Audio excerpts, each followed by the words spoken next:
हर कोई सोचता है बड़े लेवल की फिल्म जैसे रामायण, ब्रह्मास्त्र ऐसा कुछ बनाने के लिए 400, 500, 1000 करोड़ बजट की जरूरत पड़ती है।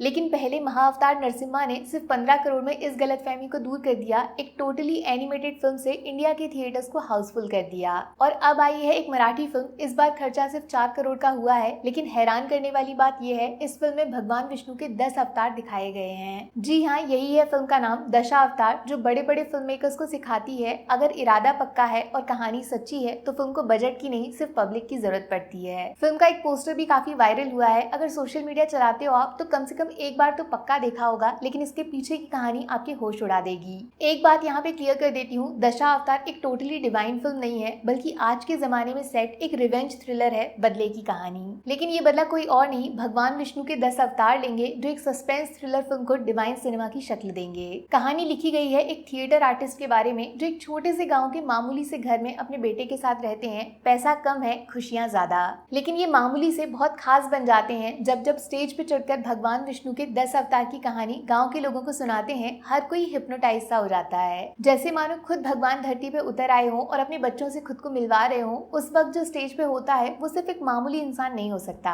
लेकिन इस शांत से गाँव को किसी राक्षस की बहुत बुरी नजर लग जाती है जब अजीबोगरीब तरीके से मर्डर्स की शुरुआत हो जाती है। सबका मानना है इन सारे मर्डर्स का कनेक्शन उस भूतिया जंगल से है जिसमें एक दैव्य शक्ति रहती है जो अब तक गांव की रक्षा करती आई है। फिर ऐसा क्या हुआ कि अब बचाने वाला ही सबको मार रहा है? और जब शहर से एक बड़ा ऑफिसर इस मिस्ट्री को सॉल्व करने गांव आता है तो सबसे बड़ा झटका मरने वालों की लाश देखकर उसको लग जाता है, क्योंकि सारे के सारे मर्डर्स इस बेरहमी और चीर-फाड़ के साथ किए गए हैं जितनी ताकत किसी इंसान के पास तो नहीं हो सकती। तो क्या जंगल की शक्ति सच्ची है या सिर्फ डरावनी कहानी का फायदा उठाकर कोई तो है जो किसी बात का बदला पूरे गाँव से निकाल रहा है? कितना मजा आया ना सुनने में। स्टोरी, कहानी, ये सोचने में, लिखने में टैक्स नहीं लगता, इसीलिए मराठी सिनेमा छोटे पैकेट में भी बड़ा धमाका करता है। इसी साल जारण नाम की एक मराठी फिल्म देखी थी मैंने जो एक प्रॉपर साइकोलॉजिकल थ्रिलर है। इसने भूल भुलैया जैसी फिल्म की यादों को ताजा कर दिया। एक चुड़ैल की कहानी जिसमें भूत आंखों से नहीं दिमाग से दिखाया जाता है। अगर मौका मिले तो आप भी उसको जरूर देखना, शायद ZEE5 पे रिलीज हो चुकी है, चेक कर लेना।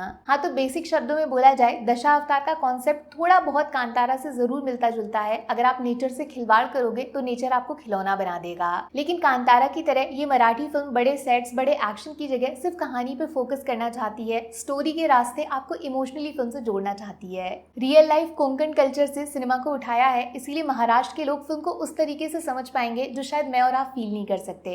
नो डाउट फिल्म की सबसे बड़ी ताकत है 10 अवतार का क्रिएटिवली इस्तेमाल करके देवता वर्सेस असुर की पास्ट हिस्ट्री को मॉडर्न जमाने में इस्तेमाल करना। और जिस तरह उन सारे अवतार्स में फिल्म के एक्टर्स को प्रेजेंट किया जाएगा, हर एक सीन में आपका पैसा वसूल हो जाएगा। कोई VFX नहीं, कोई CGI नहीं, रियल लोकेशंस, रियल जंगल को यूज करके फिल्म से जुड़े एक्टर दिलीप सर ऐसी नेचुरल एक्टिंग करते हैं जिसके सामने 100-200 करोड़िया फिल्म के विजुअल्स भी फेल हो जाएं। और जब कोई एक्टिंग अच्छी करता है तो उससे कनेक्ट करना भी इजी होता है, जिस वजह से फिल्म का इमोशन, उसका मैसेज एकदम क्लियर समझ आ जाता है। उसके बाद फिल्म को आप कभी भूल नहीं सकते। दशावतार एक मास्टरपीस फिल्म नहीं है, लेकिन फिल्म का कॉन्सेप्ट, उसकी powerful story telling, high emotions और डीप मैसेज इसको स्पेशल बना देता है। फिल्म को 5 में से 4 स्टार्स मिलेंगे। रियल एक्टिंग, क्रिएटिवली भगवान विष्णु से स्टोरी कनेक्ट करना, पावरफुल इमोशंस और कोंकण कल्चर का बिना फिल्टर प्रेजेंटेशन। नेगेटिव्स में बोलना नहीं चाहती, बट एक्शन थोड़ा और इम्पैक्टफुल हो सकता था। प्लस महेश मांजरेकर का कैरेक्टर थोड़ा कम यूज किया गया। फिल्म को आप जरूर देखो, इसको बिल्कुल मिस मत करना। ये सिर्फ शुरुआत है, आगे देखना मराठी सिनेमा इंडियन सिनेमा को रिप्रेजेंट करके दिखाएगा। तब हर कोई सीट पे खड़े होकर ताली बजाएगा।